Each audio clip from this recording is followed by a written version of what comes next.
Welcome back to the book club. Today we're joined by author Claire Bartlett. Hello, Claire. Hello. Thank you for joining us. So, Claire's written The Winter Duke, and you've also recently published The Good Girls. Yes. In The Winter Duke, you have a beautifully described kingdom, but it's a kingdom of ice. I Why did you think. choose to set your story in a kingdom of ice? So I love the cold and cold things. I think I miss it a little bit. When I moved to Denmark, I definitely thought it would be colder. Scandinavia has a reputation, right? But Denmark's like the warm part of Scandinavia. So it rarely snows. And Colorado, we get a good amount of snow in the wintertime quite often. And I missed that a little bit. And I think part of it was also that I had toyed around for years with this idea of a kingdom above and a kingdom below the water. And of course, having a totally frozen layer on top of the lake was an easy way to make that happen as a double kingdom. But I just love the ice aesthetic. It's beautiful to me. Were there any particular challenges in writing about a kingdom of ice? Did you have to bear certain things in mind that you maybe would normally not have to consider for, a book set in a normal climate, I guess? Yeah, definitely. Like, how do people stay warm, right? Like, I did some research into ice hotels and things like that. And things like, in a kingdom of ice, like a lot of vegetables and things like that are going to be imported because they're not going to grow very well. So what's like grows in that climate, that like a vegetation that people can eat, and how do they go back and forth? How do they ensure that people actually live in these climates? And of course it happens in the real world. So I can look at um, how it works in Greenland, for example, Finland, Russia, like high up parts of Sweden. But like trying to figure out how you would light a fire and not melt the whole palace was really like provided some fun questions for me. You've got the kingdom above and the kingdom below. Mm-hmm.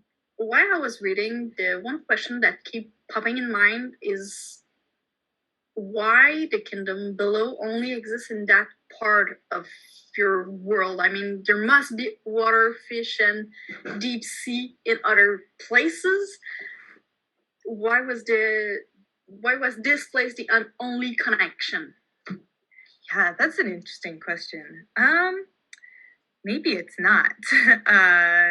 So definitely it has something to do with the magic that has developed. Like for sure, both the society and I, like in my head, the people of the kingdom below have a very close connection and like necessary connection to the magic and the way that it grows. There's also a little bit of mythology in there. Part of the mythology is that there was a god down below who wanted a few subjects of her own when people came to the ice above and decided to settle down. So she brought a few settlers down to her underwater realm. And how true that is, maybe I'll find out when I write another book. Reading the book also reminded me a little bit about like fairy tales. Yeah, and like about like Snow White and Beauty and the Beast, you have the roses. I'm glad. So is that where part of the inspiration came from? Yeah, like broadly speaking. So my publisher pitched it as Anastasia meets Sleeping Beauty. But originally I wanted to do like a 12 Dancing Princesses retelling. And that's how you get 12 siblings and everybody sort of falling under some kind of curse. And because I'm not really good at sticking to my script or keeping to an outline, pretty soon it wasn't anything like the 12 Dancing Princesses at all. And it turned into something totally different. But I love fairy tales, and there's so much room to riff off of them. And I was really pleased that people were calling it like a queer fairy tale of its own in a way. I love the sort of language that often gets used and the sort of aesthetic that gets used in a lot of fairy tales. When you decided to start writing a book, was it clear for you that it will be some fantasy, or is it the story that brought the genre? Oh, it was most definitely. So for the Winter Duke, it was like a combo, I guess. I wanted to write something originally that was a little bit more thriller, but in a fantastic setting. I've always really loved fantasy. It's what I read growing up, and I've always really loved young adult. I read that growing up, and I like when I was a young adult, I felt that there were a lot of things I wanted to see in young adult fiction that I didn't. So I vowed to write some of them, and that's what I'm working my way through now. But fantasy has always been my really great love, right? And I have written a thriller, but I definitely see myself working mostly in the fantasy area of the bookstore. How many drafts did it take you to get to the final version of The Winter Duke? And did any of the story change as you modified the drafts? Yeah, so this was a very intense book to write. So it was my sophomore novel. My debut, We Rule the Night, came out in 2019, and I had to turn in the final version of my first novel to my editor in, I think it was April 2018. And then I had to write a proposal and get it sent off. And there had been some contract issues, payment issues before that. So I'd been taking on loads and loads of jobs. I did a lot of writing, freelance writing at that time. So I got totally burnt out. I think I wrote 4 or 5 novels in 4 or 5 months. And I was editing my own novel and doing all this stuff. Got completely burnt out, and I didn't get a proposal to my editor until I think it was September. And the novel was finished and accepted for publication in May 2019. So over the course of 7 months, 8 months, we were writing this, and it was a super intense process. It changed loads. Certain parts were always the same. Ekata was always sort of thrust into the throne. Inkar was always around. She was always the fun bride. But the villains changed a lot. I think for the first 2 or 3 drafts, I didn't actually know who the villains were. Sort of the main culprits behind the whole plot. And I had to layer that in as I went. And the role of Ekata's primary antagonist, Sigis, it changed a lot as we went as well. Sometimes he was much more pushy and forceful and gross, and sometimes he was a little more reserved and political. But it changed loads. I think we had 5 or 6 major drafts of this book that my editor and I went through, and it was very much a process where she would ask me tough questions and I wouldn't have the answers. So I changed loads of things and then start again. But definitely so much changed during the writing process in a good way. And now that it's been a few years since you published a book, do you ever look back and think, oh, I wish I'd changed this, I wish I'd changed that? There are definitely some things I wish I changed. I don't read too many reviews. I try to stay away from that. But sometimes one will slip in where someone makes a comment and I think yeah, I wish I had done that differently, actually. But I think the best thing really is that occasionally I will look back on it and maybe read a section of it, and I'll think yeah, that was really good. Or someone will get in touch and talk about how much they enjoyed it. During the writing process, the publishing process, it can be so intense that you hate everything. Your book is terrible. You just want to be finished by the time it's finished, and it can be hard to see the good in it. So it's actually nice to have some of that perspective and remember that there were some good things. The book is written in the first person point of view.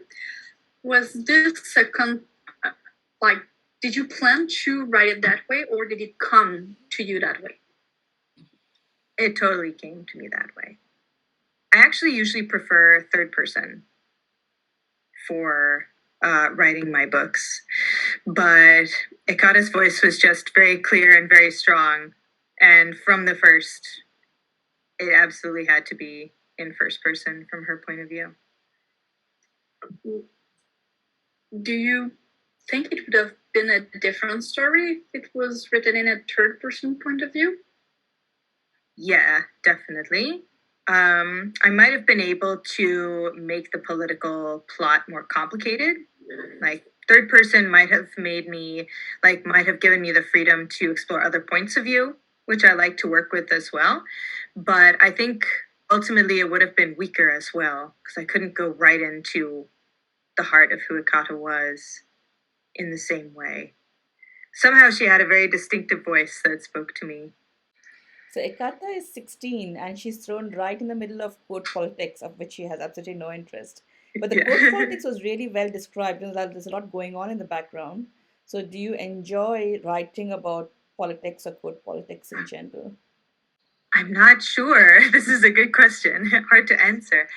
I find them oftentimes very confusing, which is why I think, the approach that I did with Ekata. I'm confused, she's confused. Everybody's confused. And I really liked having a confused protagonist in that way. Of course, one really big novel of the past, decade or so, in fantasy is The Goblin Emperor, which is a similar idea. This young man is suddenly thrown into the seat of the emperor when his extended family dies, and he's been held back from court because they're all embarrassed by him. And then suddenly he has to navigate these very complicated politics. And they're much more complicated than the politics of the Winter Duke. But it was fun to go through some of the minutiae of the politics, like accidentally offending people and trying to juggle names and treaties and all of this stuff. That one, I had a lot of fun going through it through her perspective. Did you write the book with her at 16 because you felt like she would respond differently at 16 than she would at maybe at 25? The idea. Definitely. Yeah. Of course, yeah, she felt very 16 to me, and her ambitions are going in a totally different direction, and they're what a lot of 16-year-olds ambitions are: go off to a good school and go have fun, go to a totally new place. And then she suddenly has to kind of pretend to be one of the adults that she doesn't even like, which at 25, I think, you're in a very different place. You've hopefully had the experience of going out and trying some new things. A lot of us do run off and go to college kind of far away from where we grew up, and we're sort of more in a position where we think it's time for us to take control of of our lives and some of the world around us, whereas at 16 we're not quite in the same position. So Ekata is kind of a child, and her motherly figure, Aino, am I pronouncing that right? I call her Aino. Aino, okay, Aino.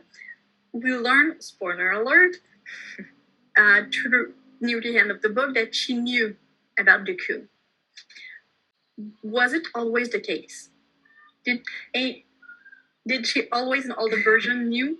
And why was the reaction to this reveal so little, like a bit flat compared to other thing that happened in the book? Yeah. Yeah, so it was always the idea that she would know, that Aino would know about the plot, would choose to do nothing, and she would be interested in protecting Ekata, but not really care about the rest of her family.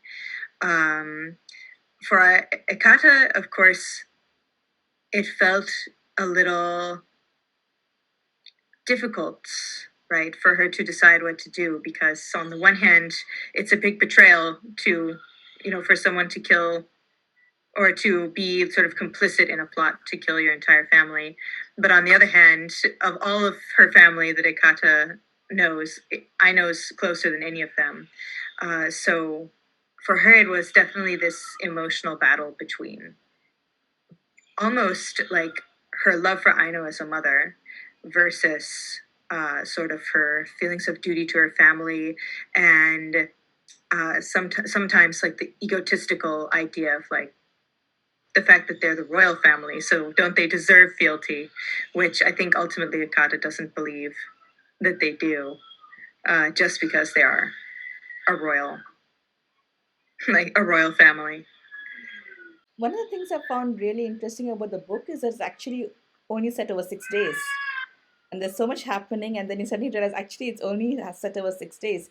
So Yeah. was that part of your original plan as well, to sort of have this all these events happening over 6 days? Yeah, it was similar. I wanted it to be in a short span of time. Originally, I divided up the days in my first draft because I couldn't keep everything straight. So it was a way to keep things like this is what happens on day one, day two. It was an easy way for me and my editor to go back and forth and chat about like what was going where and to make sure that all the continuity was in place. And then after a couple of drafts, I took all of that out. And then after a couple of more drafts, she said, "Why don't you put it back in?" And we'll keep it for the final version. So we thought it made some good punctuation, but I also liked the pace of it, the way that it sort of pushed on the pace of the novel. I was looking up bed sores and how to avoid them and all of these complications that come from lying prone for a long time. And a short illness helps to mitigate that. But I'm really glad that it worked well, at least for you guys. I also there were many things that I kind of wanted to emphasize about like a short time span, because I feel like a lot of YA like can take place over a short amount of time, maybe not 6 days, but like a couple of months, and then you end up with like people falling irrevocably in love in the span of 2 weeks, and they can't be separated from their soulmate who they've known for 2 weeks. And I kind of wanted to do something with that, of having people that were well matched for each other, but at the end they can say, actually it's only been 6 days, let's not stay married. I definitely wanted to play around with some of the tropes that come in from short-term YA. So. I'm going back to the Below because that Below was definitively my favorite part. And something struck with me. Do you know for how long, and was it the same in every version, for how long Below, spoiler alert, were planning their coup? Because Ekata started receiving messages from Below pretty soon in her life. Were they grooming her already at that time? Definitely. Like that's one thing that I think is big about politics, is that you can always use you can use every relationship for something, even if you are friends, right, with someone. You can use your relationship with them, and so every relationship, I think, in politics is expected to be reciprocal, or you're expected to be able to trade on it at some point. And Below, they kind of had a raw deal politically for a long time. They were trapped and at the mercy of these kings. So I like to think that the coup was like in process for a while. They were just waiting for the pieces to fall into place, for the right politicians to be bought or threatened or interested in making something different happen, and then seizing that chance. So they're playing the long game. I like them as well. Below, they're an interesting group of people. That brings me to another question I have. Why tie their fate to only one family? I mean, it's a needs situation, and you kind of limit your option if you made a deadlock with only one family. Yeah. So I like to think that, yeah, they got into some bad deals, which can also happen quite often in the real world. They sort of got stuck, making bargains for magic and gold and equipment. Of course, their geographical location ties into that. We chatted a little bit about how this is the only place, right? They can't travel elsewhere and make deals with separate kings. So their goods are sort of holstered in there. And honestly, part of it was probably due to the writing experience. Like I had this idea in my head for many years about a kingdom above and a kingdom below. And it changed over time as to what these kingdoms would be and how they interacted with each other. And one grand author secret is sometimes you end up with holdovers that you can't necessarily explain, but it's just like it made sense maybe in a previous version more than it makes now. So when I was reading the book, I sensed a strong connection between Ekata and Meire from the kingdom below. Yeah. So we have that connection, and we have the connection between Ekata and Inkar, but she only knows Inkar for 6 days. And at one point, I thought you might put Ekata with Meire. Did that ever cross your mind to think, okay, maybe there's a relationship there, or was Inkar always the right to be? Yeah. Inkar was always the main love interest, but definitely my editor and I talked a bit about this. Like Ekata always had this fascination with Meire, partially because she had this fascination with the culture that Meire was from, and it's a little like Ekata's a little problematic in that way because she's not necessarily so interested in Meire for Meire's sake. She almost fetishizes the kingdom below and is fascinated with Meire because of that. And so we wanted to sort of get that across, that she has this fascination. But of course, like it's a negative thing, and one that she eventually gets challenged on. Like even though she has some respect for the kingdom below, and even though she doesn't just want to exploit them for their magic, she kind of just wants to be this eternal tourist, and that has its issues as well, with how like she perceives them and how she might treat them as a result when she's above. She can't really represent their interests the same way. I had a question while I was reading. I remember the Grand Duke below saying to Ekata that her father was kind of proud of her curiosity and her desire to go to the university. Was that genuine, or was it just a kind of way to manipulate and get on with Ekata? To give her this fatherly approval. Yeah. I think I'll leave that one up to reader interpretation. No!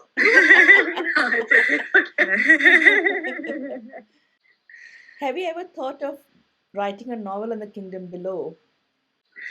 I always get interested in writing more. It's a standalone novel, The Winter Duke, and so nothing more is officially planned. But I always like to keep my options open. I can definitely see at least a short story set in such a kingdom.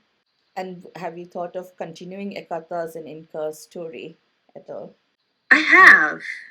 Yeah, at first I wasn't thinking about it that much, because to me it was also always a standalone, one and done. And then a lot of people started asking me about it. And then my sister, who is my biggest fan, she sat down and brainstormed with me. for a couple of hours, and suddenly we had like the whole plot of a novel for a follow-up ready to go. And I don't know if that will ever come to pass, but it was certainly a fun thing to think about. And if there's ever a way to get it to readers, I'd like to think I can try and make it happen.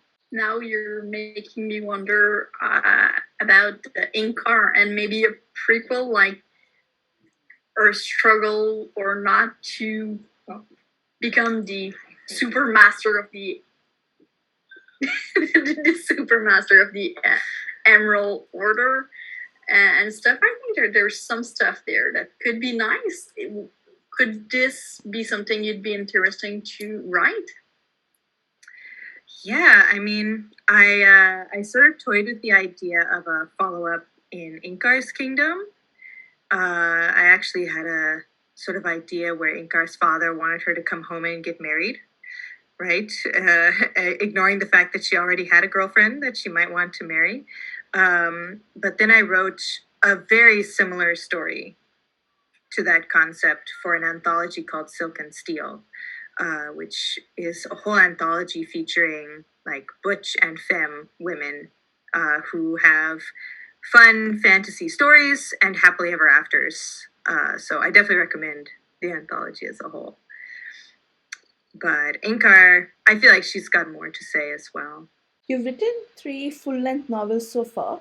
Has your writing process changed over this time? Do you plot? Have you always plotted? Has anything changed in the way you outline your stories? I only wish things had changed, really. So The Good Girls, my thriller, I actually wrote in collaboration with a company called Glasstown Entertainment. So that looked a little bit different. We did a lot more planning before writing, and then the writing process was smoother and faster. And I really wish I could do something like that all the time. But no matter how hard I try to outline and plan, I don't do it very well. So I always end up doing the same thing, which is essentially writing about 3 times as many words as I actually need in the novel and doing lots and lots of rewrites. I do think that every book gets written a different way. Like, I think particularly authors who haven't published yet might get intimidated by that, but it's okay to change your process with every novel. I definitely have done that so far.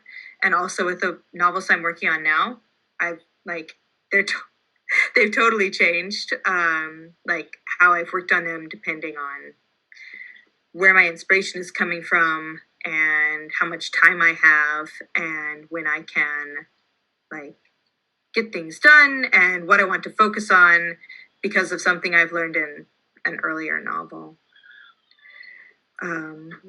So my process right now is I try to plot out something. I usually have like general plot. I like to have what I call keystone scenes, which are the most important ones, the big scenes of the novel. And once I've finished writing those, I usually have other scenes that have to set up those big scenes. And once I've finished writing those, then I'll make an outline to try and see like how is a novel actually supposed to look when you read it, and what have I missed, and then I try to fill in the blanks from there. What's the hardest part, the beginning, the middle, or the end? Definitely the middle, right? And I think that's very normal for a lot of authors. Oftentimes, I know where I want my characters to be at the end and what the big final rousing fight scene is. And that means I can sort of tell where I want them to be at the beginning, right? Because they have to grow into this big fight scene. And then the middle is a big question mark. And certainly, like what happened in The Winter Duke was a lot of stuff that happens in the middle was originally part of the climax. And I think that is also common for many writers that I realized I don't actually have enough plot to make a novel. So I shoved everything up and wrote some new climax. You were talking about process. Do you need some specific things to write? Are you pen and paper? Do you need music? Do you need music, silence, computer, or you can write anywhere, any ways? I can write anywhere. The other day, actually, I got my first vaccine jab, and I was waiting for the any side effects to kick in the center, and I just started writing on the back of the pamphlet they gave me to pass the time. But I prefer the laptop. I also prefer writing in the mornings to writing in the afternoons. I prefer writing with music, but now that I have a child, I write during her nap time, and I have always got one ear on the baby alarm. So music is a pretty rare occurrence these So days. no writing on Baby Shark? No, not yet. I wanted to ask you about getting, like, when you're writing, how do you get feedback for your um, drafts, and do you use something like beta readers, or do you have anyone else who reads the drafts for you and gives you some feedback? I have given up on the search for beta readers. Um, I love the idea of beta readers. I think they're a huge part of a process that I wish I had. But to any writers out there who can't find your perfect beta reader, it's okay. I would say my best ever reader is actually my husband. This is very unusual because family members don't necessarily like to rock the boat by telling you wrote something terrible. But my husband values honesty above everything else. So he will tell me if he thinks something doesn't work. So that's really great. He's also really good at picking apart story. My sister, my biggest fan, she makes a great cheerleading beta reader. And I think that's also important for a writer to have. So maybe not someone to rely on for critical feedback, but someone to remind you that you write well is important. Once I got an agent, she's become a huge part of my process. Sometimes literary agents are more editorial and sometimes less. My agent's pretty editorial, so I like to make a book as good as I can before sending it to her, but then she always gives back very strong, very sharp feedback. And that's even before you would send it to different publishers. So there's a step in Yeah. between. Okay. That's right. So, for example, my debut novel, we finished that before we shopped it to publishers and sent it to publishers. And so she did two big edits on that with me before we sent it out. And then we edited it completely and totally again. For The Winter Duke, it was my second book. My editor was a big part of the process from the beginning. So she saw many versions from day one. And she was like, even more than a beta reader, she was seeing totally unfinished stuff and helping to refine as we went. But unless you already have a contract, you don't usually have that luxury as an author. Does it get a little bit easier over time to get that kind of feedback where someone's brutally honest about your work?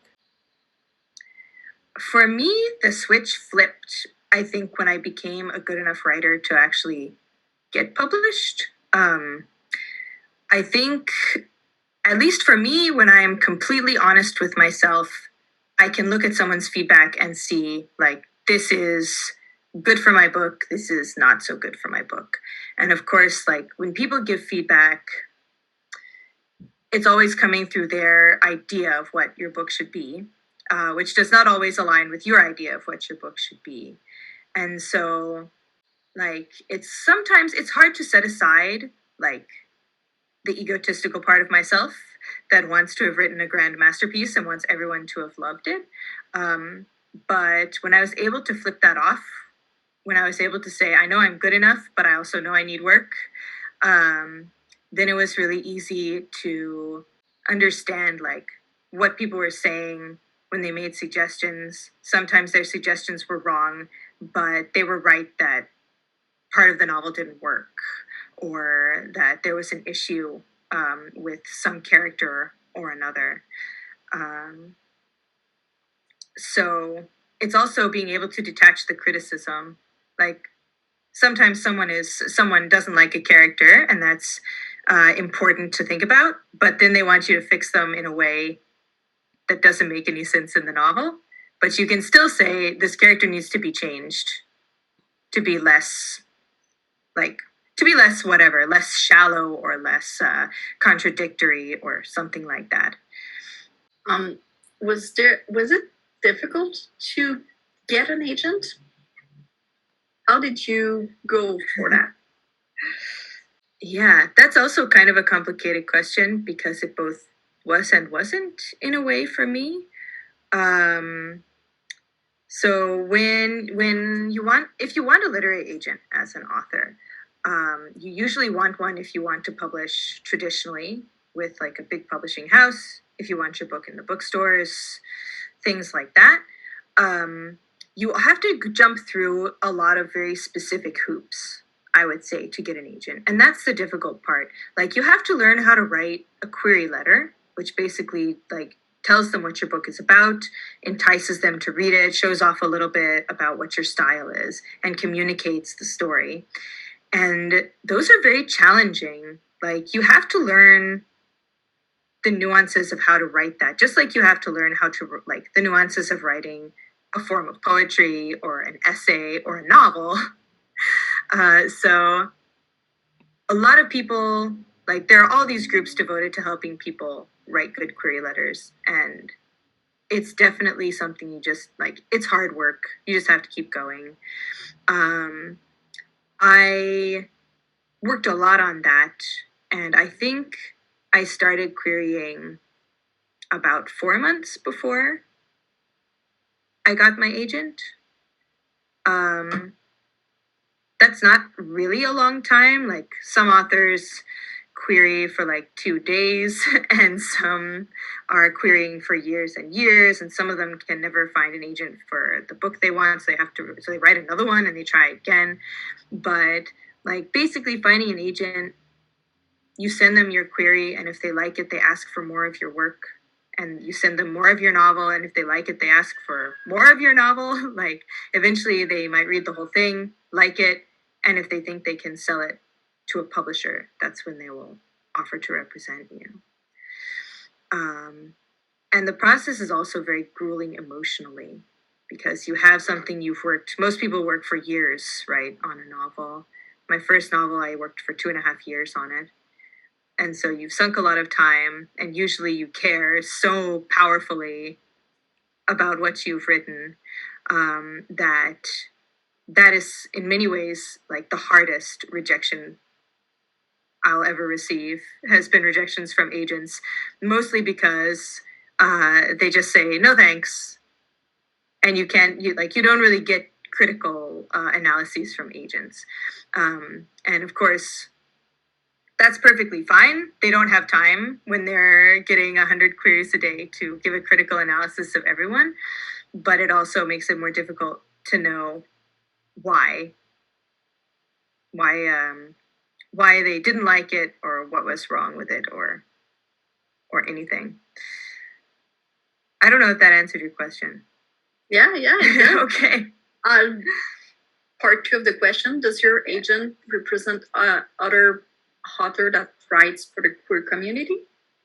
Loads. I feel like it's almost her entire spectrum. So she represents, for example, K.A. Dorr, who wrote a trilogy called The Assassins of Gadid, which is like, all 3 books are kind of standalone books centered around this city, Gadid, and all 3 books feature different queer relationships. They're all really beautifully done. So that's wonderful. She represents also Emily Tesh, who wrote 2 novellas, Silver in the Wood and Drowned Country, which are about a former god and an Englishman. A really nice MM relationship. It's both sweet and terrifying. It's really good. They're really good novellas. And of course, novellas, you can read them in an hour, and like, you have a very satisfying reading experience in an evening. And soon we'll have the second book by A.K. Larkwood, who writes FF, really epic fantasy. So I don't even know how to describe her books. They're super epic. If you want to have these grand sweeping stories, about hundreds of years old mages and snake goddesses and portals to other worlds and this very cool FF romance, then you should check out The Unspoken Name because it's amazing. We'll add that to the list. Yeah. I'm glad to give you more. And like there are many more, but those are the most recent like and up and coming novels that are coming out from my agent. So, if you had Yeah. the freedom to write whatever you wanted, what category might you choose next? So, the book that I'm working on right now is in the adult category, and it's also hopefully going to be a fantasy, kind of like maybe a gas lamp fantasy.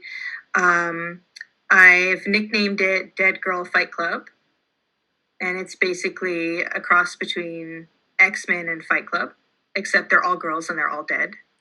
And hopefully it will be sort of a cool way to examine as well, like patriarchy and female agency and like women who use the banner of feminism to like use and abuse other women.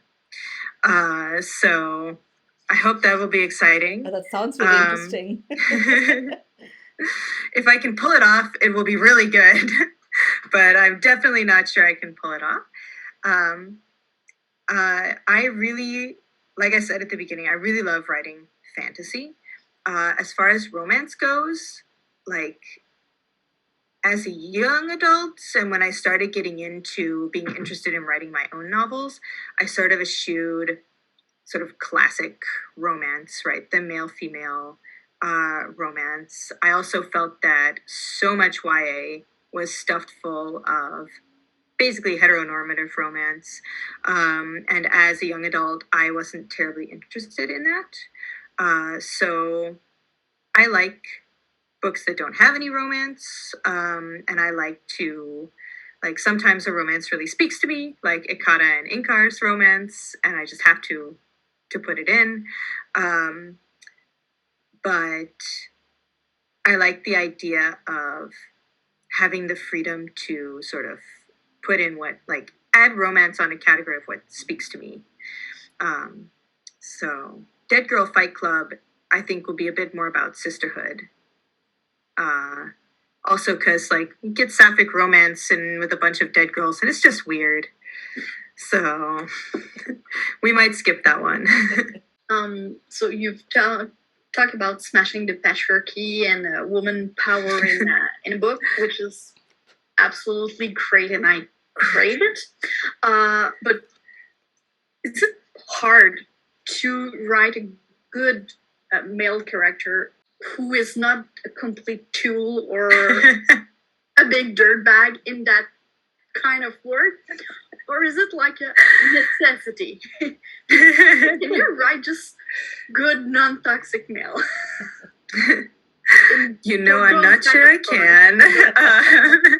So the Good Girls, we definitely wanted to have a good, non-toxic male, especially because, like, there are two main relationships in the Good Girls. One of them is heterosexual and one of them is sapphic. So I definitely, like, for especially teen readers, I wanted to say, like, this is one of the ways, like, a healthy relationship can look. And certainly when I was a teen, like, definitely, like, men were expected to act a certain way as well. Like, toxic masculinity was definitely passed down from man to man in generational terms, and it was very harmful to them. And so in that sense, I wanted to, like, show off, like, what does that look like, but also what does it look like to have someone who's not part of that cycle. Definitely in my debut novel, there were no just okay men. And it's also because, like, depending on the society, like, that is created in a fantasy world or that is reflected in the real world, the society creates the people inside the society. And if it is creating and pushing its men to be a certain way, it's very much harder for them to break out of that cycle. So sometimes, like, people are complicated. Even guys who mean well can exhibit sort of toxic, problematic behaviors. I think one good example of this is Moxie, which is a fun contemporary feminist story where, like, the love interest of the main character, he definitely has some, like, he says some things that aren't cool. And it's really great that he gets called out on these uncool things as well during the novel, and he's given the opportunity to grow a bit. But he's definitely shaped by the society of their small town, and like the pressures that he should think and act a certain way. What advice would you give to someone who is new to the writing journey? uh, so I would definitely say, like, keep going. Like, it can sometimes be really lonely and really hard, and sometimes people don't really understand, like, how important it is to work on something, to write a novel, and how much of a huge effort it is. But keep going. You'll do it eventually. Like, it can be really hard to get rejected a lot, but keep going. Find your people, like writing groups or online communities who will help you keep going. I think that, like, writing, in the end, I like to say that story is learned, but style is earned. And if you keep going, and you're always open to, like, learning more about the process of storytelling and writing, you will get where you want to go. What's the biggest difficult part of writing a book for you? Probably whatever I'm doing right now. So no, I like editing in the sense that I like identifying problems, but they're very, like, it can be very tough to implement them. Writing is amazing when it goes well, especially when you're in the first draft, and it's terrible when it doesn't go well and you have to just force yourself through. Certainly, since I went on maternity leave, the hardest part about writing was finding the time to do it. I think this is a common refrain among parents, but my child never slept for the first 6 months. So definitely, like, I think for all writers, it's really important to carve out a space where you can just do your thing. I think thinking about writing, I don't have much of a problem with that, because I think for many people, like, my brain's just on in the background all the time. And then I hear about something and I think that would make a good story or world or coat in a world. And I'll just use that. And, sometimes stories, like, kind of just put themselves together in my head enough for me to want to write them. And then I'm sitting with, like, 10 minutes a day to write and 5 novels to write. Now that you have a child, is writing queer story for children something that you think you might want to do? Yes, is the short answer. And the long one? Long one is, I have no experience in writing, like, children's books, and I have no idea what, like, the market is like for children's books. But, like, one thing that I've noticed is one of the most joyful points of my life right now is when I'm reading to my kid, even though she's 9 months old and has no idea what I'm saying yet. Like, she just thinks it's really fun to flip the pages of the board book. And if we give her a real book, she'll, like, rip all the pages out, so she can't have them. But there's just, I look forward to the day when we will read together so much. And I, like, it also makes me think I would love to write a story just for her. That's Beautiful. wonderful, yeah. I just want to ask you about the cover of the Winter Duke. It's a really beautiful cover. Did you have a say in the cover design at all? A little bit.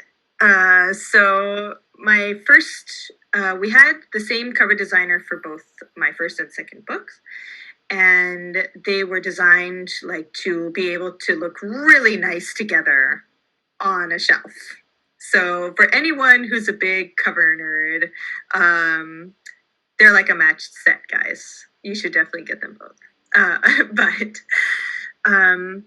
they originally, like, I got sent like a couple of sketches, and they said, which of these do you like best? Do you have any requests?